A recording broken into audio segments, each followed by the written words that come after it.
Et oui, monsieur le chef de l'opposition officielle, qu'y a-t-il? J'aimerais pour quelques secondes, avant que ne débute la période de questions, que nous prenions le temps de remercier et saluer le premier ministre qui a annoncé le 14 janvier dernier qu'il allait quitter bientôt ses fonctions. Pour ses nombreuses années de service public, nous lui devons respect. Merci, monsieur le premier ministre.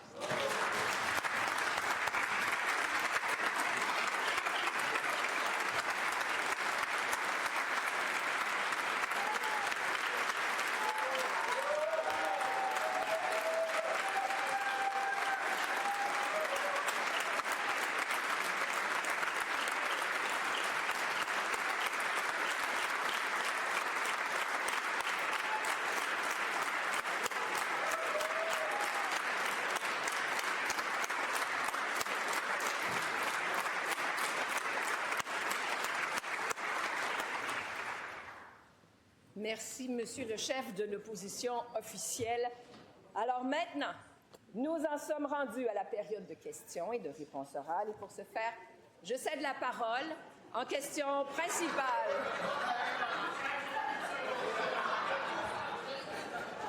Alors, je ne peux pas le dire, vous lisez dans mes pensées. En question principale, je reconnais maintenant le chef de l'opposition officielle. Bonne période de questions. Merci beaucoup, Madame la Présidente. Effectivement, il y a tout pensé. Après les fleurs. Les Québécois ont fait confiance à la CAQ. Ils ont été trompés, Madame la Présidente. Les Québécois ont confié leurs taxes et impôts au gouvernement caquiste qui a beaucoup gaspillé. La CAQ aura été le parti à terme de la décote du Québec et d'une incapacité à offrir les services publics fondamentaux à toutes les Québécoises et Québécois. Pour mémoire, en 2017, sous un gouvernement libéral, la cote de crédit du Québec avait été améliorée par Standard & Poor's. C'était même la première fois que le Québec était mieux coté que l'Ontario.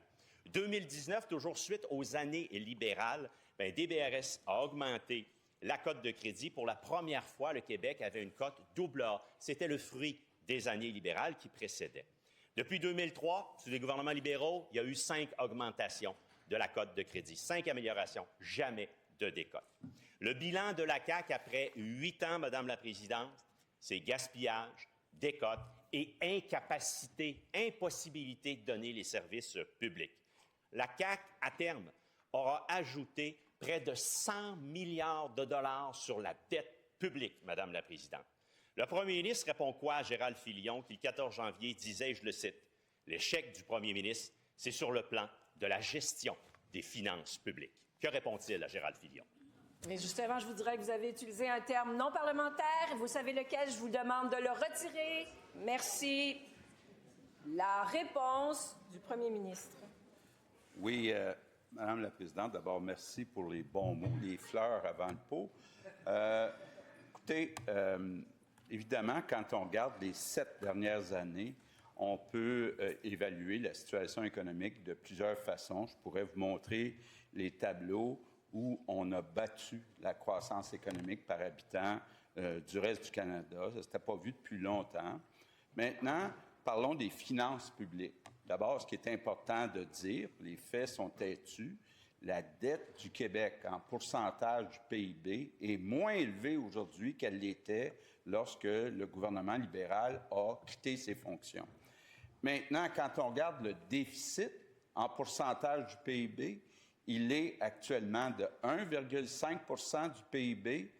Dans les dernières années, c'est arrivé 20 fois, Madame la Présidente, que le déficit a été plus élevé qu'1,5 du PIB. Donc, c'est arrivé souvent avec les libéraux, souvent avec le PQ. Donc, il faut comprendre, Madame la Présidente, un contexte qui n'est pas facile. Il faut trouver un équilibre entre continuer de bien servir les Québécois et assumer les responsabilités financières qui viennent avec le travail. Première complémentaire.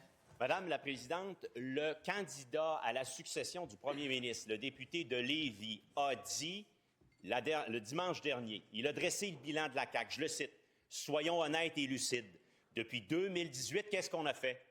On se retrouve 2 mandats plus tard avec plus d'État, plus de bureaucratie et on est en déficit. » Fin de la citation. Ça, c'est le candidat à la chefferie, successeur potentiel du premier ministre. Après avoir tenté de répondre à Gérald Filion, que répond-il à son collègue de Lévis? La réponse du premier ministre.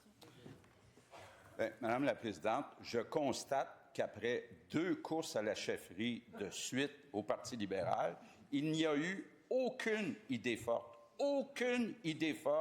en économie, en finances publiques, pour protéger notre identité, notre langue, nos valeurs. Aucune idée. Donc, Madame la Présidente, je suis très fier de voir qu'on a 2 excellents candidats qui vont amener des débats, qui amènent déjà des débats. Donc, Madame la Présidente, laissons aller les débats. On aime ça à la CAQ, les débats, contrairement au Parti libéral, qui n'a pas eu de débat, puis au Parti québécois, où ils ont une obsession pour une seule chose. Deuxième complémentaire. Alors, Madame la Présidente, le premier ministre appelle des idées fortes. Bien, son collègue de Lévis y en a donné une en dressant un bilan lucide, un bilan qui est clair. L'État a grossi sous la CAQ alors qu'il s'était engagé à réduire de 5 000 le nombre de fonctionnaires. C'est plus de 12 000 aujourd'hui. Plus d'1 milliard en salaire qui est donné sous la CAQ. Et l'incapacité d'offrir les services publics, son collègue de Lévis, lui, met de l'avant qu'ils l'ont échappé, en quelque sorte. Constat lucide. Le premier ministre trouve-t-il que ça, c'est une idée forte de plus faire comme la CAQ? La réponse du premier ministre. Oui, Madame la Présidente, j'ai peut-être manqué quelque chose, mais je n'ai pas entendu M. Rodriguez proposer des réductions du côté de la taille de l'État. Je ne sais pas, est-ce qu'il veut réduire de 5 000, de 10 000 le nombre de fonctionnaires hors des réseaux? Je n'ai pas entendu non plus M. Milliard. En fait, je n'ai pas entendu aucune idée forte du Parti libéral. Donc, Madame la Présidente, on va continuer de faire avancer le Québec. On va continuer à avoir des débats. C'est à la CAQ que ça se passe, les vrais débats pour l'avenir du Québec.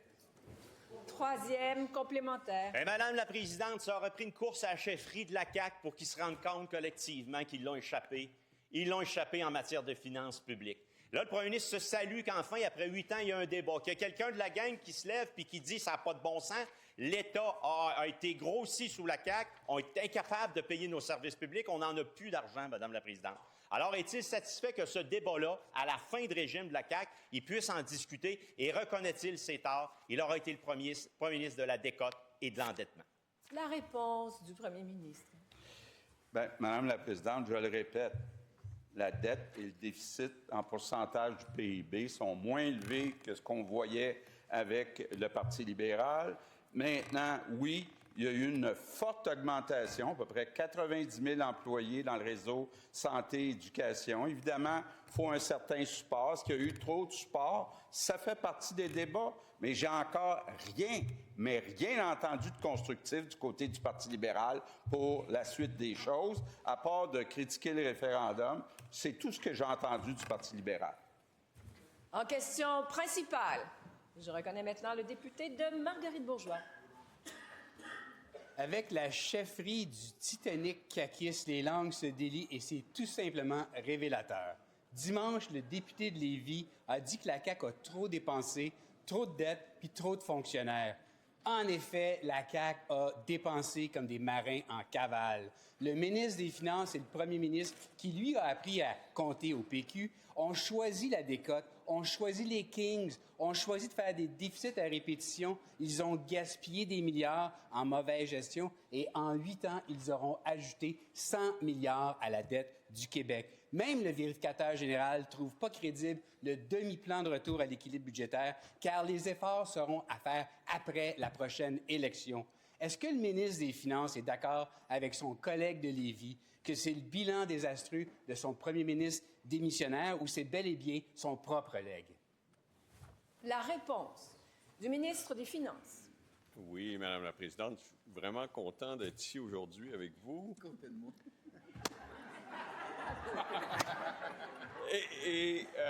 Bon, alors voici les chiffres. Je rappelle que le déficit de l'an dernier a été révisé à 7,5 milliards après contribution au Fonds de génération. Cette année, lors de la mise à jour, on a révisé à 12,4 milliards, mais évidemment, ceci inclut 2,5 milliards au Fonds de génération. Donc, on a un déficit comptable de 10 milliards dans une économie de 650 milliards, 1,5 % du PIB, mais il y a une provision de 2 milliards, Madame la Présidente. Alors, le déficit pourrait être aussi bas que 8 milliards. Et donc, à 1,5 du PIB, ça se compare à 3,2 pour l'île du Prince-Édouard, 2,5 pour la Colombie-Britannique, 2,2 pour Terre-Neuve, 2,7 pour le fédéral, 2,1 en Nouvelle-Écosse, 1,8 Nouveau-Brunswick, 1,7 Manitoba. La Nouvelle-Écosse a été décotée la semaine dernière. Mais j'invite l'opposition à ouvrir ses fenêtres, regarder ce qui se passe dehors. Il y a une guerre tarifaire. Première complémentaire.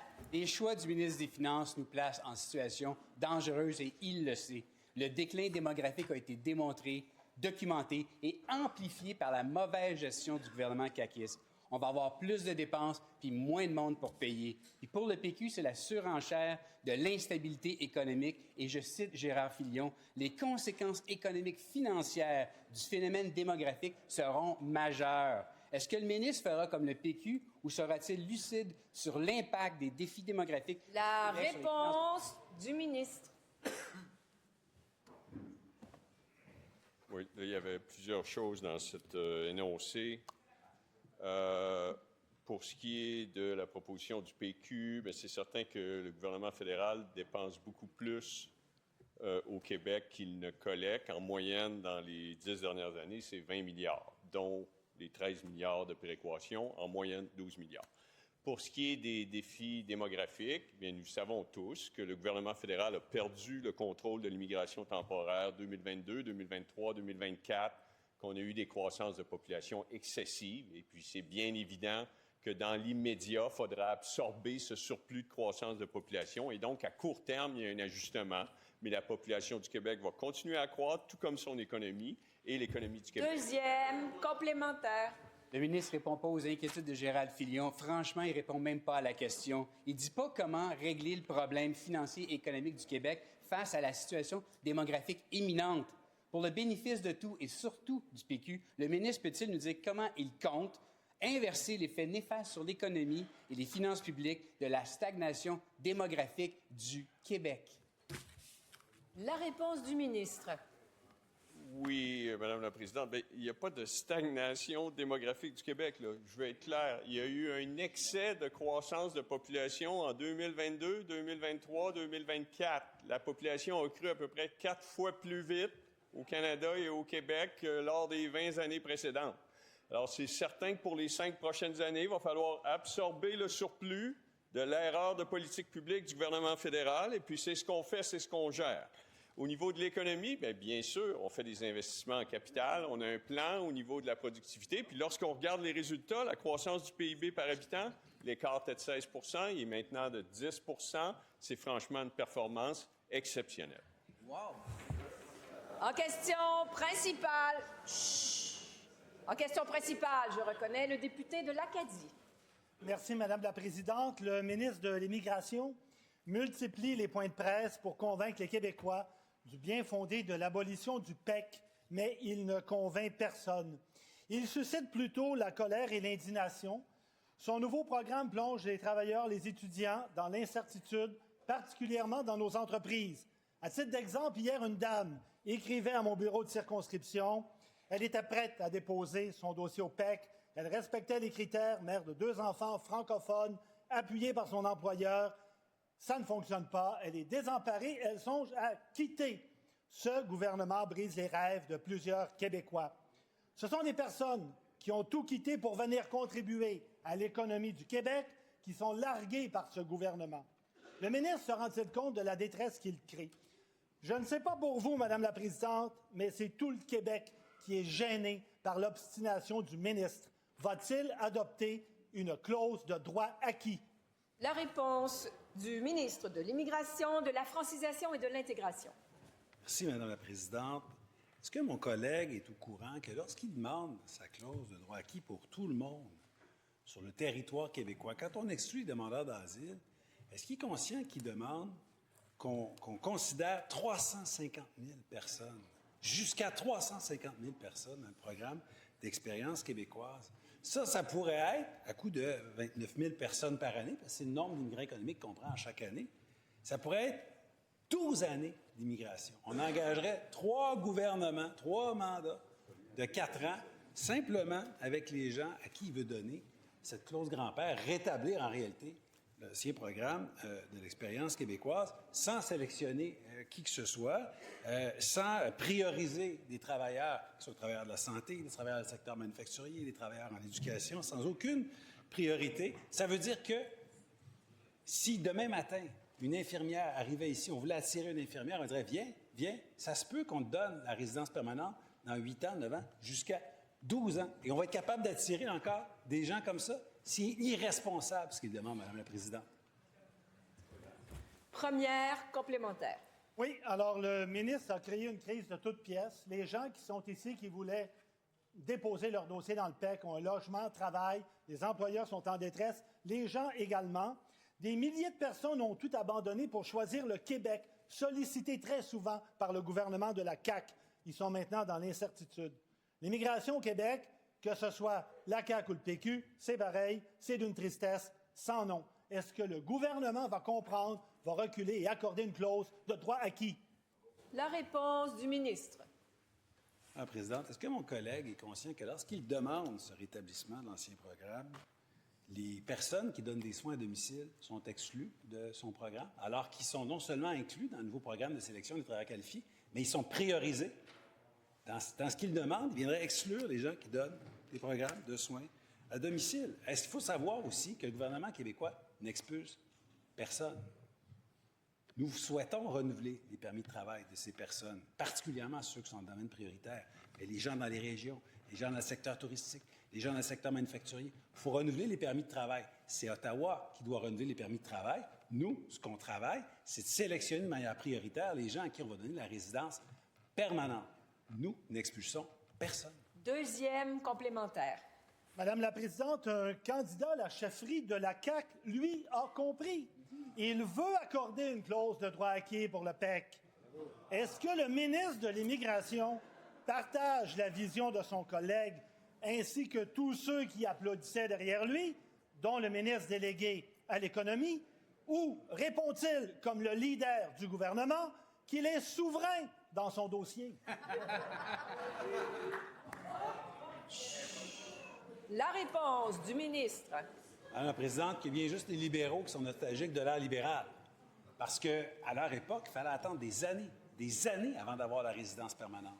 Avec le nouveau programme de sélection des travailleurs qualifiés, on est capable de sélectionner particulièrement des gens dans les domaines prioritaires, santé, éducation, ingénierie, milieu familial, génie et bien d'autres. Mais ça, ce sont nos priorités. On est capable de les sélectionner. Des gens qui arrivent dans ces secteurs-là peuvent être sélectionnés très rapidement. Ce qu'ils nous proposent, c'est de donner une clause de droit acquis à presque 350 000 personnes, geler les arrivées, ne plus être attractif pour personne pendant des années. Aucune priorisation, aucune régionalisation. C'est irresponsable, Madame la Présidente. En question principale, je reconnais maintenant le député de Pontiac. Madame la Présidente, ce matin, la ministre de la Santé va vouloir nous dresser un portrait bien rose de la situation. Elle va vouloir nous dire que des milliers de patients pourront bientôt essayer, via le GAP, d'avoir peut-être accès à une clinique attitrée. Mais elle ne nous dira pas combien de Québécois ont perdu leur médecin de famille lors de la catastrophe de la loi 2 l'automne dernier. Parce que selon Radio-Canada, juste dans ma région, une région qui représente 4 % du Québec, c'est 15 000 personnes qui ont perdu leur médecin de famille. Juste dans une région, c'est 33 médecins qui ont quitté, tant des spécialistes que des médecins de famille. Alors, il y a autant de citoyens qu'avant, mais il y a 33 médecins de moins. Comment le gouvernement peut penser que l'accès va s'améliorer?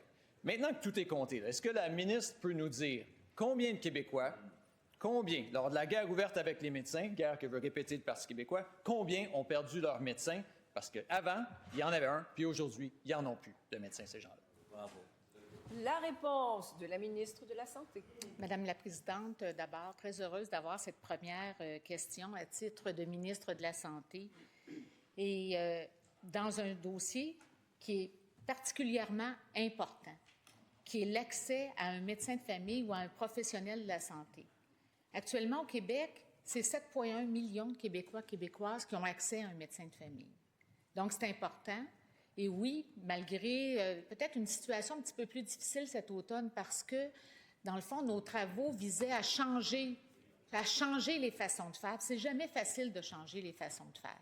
Puis c'est vrai que ça a suscité peut-être différentes remises en question. Mais aujourd'hui, je pense qu'il faut être fier de voir qu'on a eu une entente avec la FMOQ. J'espère que le Parti libéral est content de ça, parce que oui, peut-être que j'ai des lunettes roses, mais moi, je me réjouis de ça, Madame la Présidente. On a réussi à avoir une entente avec la FMOQ qui fait en sorte que d'ici le 30 juin, nous aurons 500 000 Québécois, Québécoises qui seront pris en charge. Alors oui, j'ai des lunettes roses, puis aujourd'hui, c'est 78 000 personnes qui ont déjà reçu une lettre, Madame la Présidente. Première complémentaire. Même l'ex-ministre de la Santé, il n'y croit pas à ces résultats futurs, sinon il serait assis devant nous au lieu d'à notre gauche, Madame la Présidente. Mais la réalité, là, c'est que l'heure du bilan a sonné pour la CAQ. Là, ce qu'ils ont réussi, ils ont réussi à ajouter des nouvelles structures en santé, à ajouter des nouveaux fonctionnaires en santé. Ça, c'est le constat lucide du député de Lévis. Mais là où ils ont échoué, c'est pour le patient. Ils avaient promis 90 minutes à l'urgence, puis ce matin, au CHUM, c'est 8 heures 6 minutes, puis je vous parle même pas des 69 heures sur civière à Albert Prévost. Vous êtes content de ça? La réponse de la ministre. Madame la Présidente, notre système de santé, c'est un système qui est complexe, puis il y a eu beaucoup d'améliorations. Puis j'ai eu l'occasion de rencontrer justement Santé Québec à quelques reprises depuis mon entrée en fonction. Autant la présidente directrice générale que la présidente du conseil d'administration et l'ensemble du conseil d'administration. J'ai regardé leur tableau de bord, puis des voyants verts, il y en a pas mal plus que les voyants rouges. Fait qu'il faut être capable de faire la part des choses, Madame la Présidente. Ici, au Salon Rouge, là, on entend les choses qui fonctionnent moins bien. C'est drôle, quand l'urgence va être améliorée, peut-être demain, parce que c'est très fluctuant dans la salle d'urgence, c'est pas toujours le même portrait. Alors, c'est drôle, personne ne va se lever pour saluer les travaux qui sont faits par les intervenants sur le terrain dans toutes nos... Deuxième complémentaire. Madame la Présidente, ça fait 7 ans qu'ils sont là, puis ça ne s'améliore pas, puis la défense de la ministre, c'est de dire, peut-être demain, ça va s'améliorer. Ils ratent leur cible continuellement. Aujourd'hui, là, il y a 5 000 patients qui attendent leur chirurgie depuis plus d'1 an. Leur cible, c'est 1 500. Aujourd'hui, là, il y a 69 % des patients en chirurgie vasculaire qui ne sont pas capables de voir un médecin dans les délais prescrits. Quand ils sont arrivés, c'était 10 % à peine. C'est des échecs répétés de la CAQ qui ont des effets réels sur la santé des Québécois. Est-ce qu'elle peut... La réponse de la ministre. Oui, Madame la Présidente, concernant les listes d'attente en chirurgie, il y a énormément de travail qui a été fait, puis il faut continuer. Il faut continuer d'améliorer nos façons de rendre les services plus rapidement. Et c'est là-dessus qu'on travaille, Madame la Présidente, notamment avec les médecins spécialistes. Alors, donc, c'est pas normal qu'on ait des personnes qui attendent plus d'1 an. Je suis à la même place que mon collègue. Maintenant, on est en train d'agir pour diminuer ces listes d'attente. On a des résultats concrets et on va continuer de le faire, Madame la Présidente. On a des médecins spécialistes qui sont très engagés au Québec, qui veulent faire la différence. On travaille avec eux et on va s'organiser pour que les résultats soient atteints, Madame la Présidente.